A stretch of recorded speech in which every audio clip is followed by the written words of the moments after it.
Okay, so we know that the court ruled, didn't they? And after the ruling, there's been a lot of conversation about it. Kennedy Agyapong is claiming victory. We know there's a lot of bad blood between he and Anass. We know that, don't we?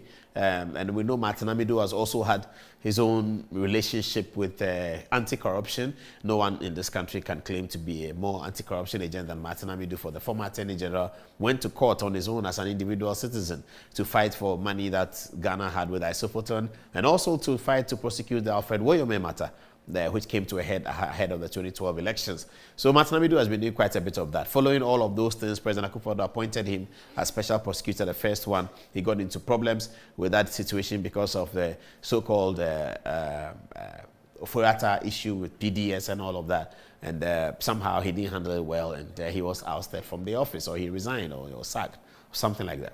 A new special prosecutor was appointed, Kisia Jabin. At the time of the appointment, Martin Amidu expressed concerns about it, and etc. etc. So I'm just trying to position who Martin Amidu is. He's not a big fan of Kisia Jabin and the whole Anass enterprise. He has said before that he doesn't think that is good journalism. But now he assesses the judgment, and let's see what he says.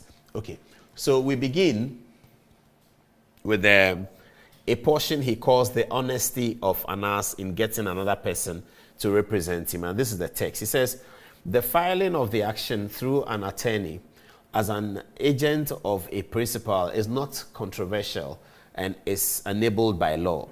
The question is whether the attorney can testify on behalf of the plaintiff on matters which are not within his personal knowledge. Okay. Did the attorney see or witness the transactions alleged? As far as the requirement that he should testify about what he actually did see or heard is concerned, the attorney could not testify about what the plaintiff himself witnessed or heard. The rule against admissibility of hearsay evidence is statutory. So Martin Amidu is making the point that once Anass decided not to represent himself, then he wanted somebody else to represent him. He thought that was quite dishonest because, according to him, the person representing you must testify, according to the rules of evidence, must testify to matters that he has seen. Therefore, the transaction that was being alleged, which is a video in which Anass was alleged to be coaching people on how to blackmail and all of that, that video that was heavily alleged by Kennedy Agyapong in the court, needed Anass himself to testify because, according to what Martin Amidu is saying, that person who was given the power of attorney, whether he's a lawyer or any other person, can only testify to matters that he has seen and heard according to the evidence decree. And that's what he says.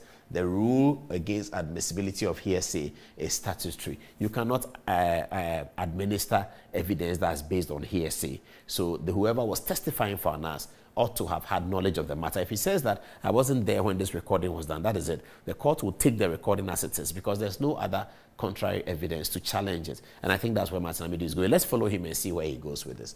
All right. He continues and says that Anass, the plaintiff, put himself in a situation of being incapable of giving relevant and primary evidence in person and be cross-examined because he lives in fear of his own shadow as an anti-corruption entrepreneur and not as a genuine anti-corruption crusader. These are Martin Amidu's value judgments that he makes that we cannot confirm. He makes statements that are value judgments. He says that Anass is afraid of his own shadow and that he's an anti-corruption entrepreneur. These are the words of Martin Amidu. It's not our words. We don't know whether Anass is...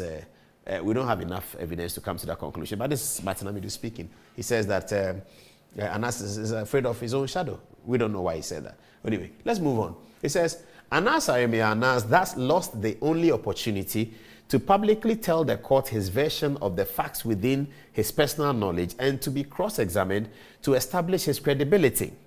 Genuine anti-corruption crusaders do not hide their faces behind masks.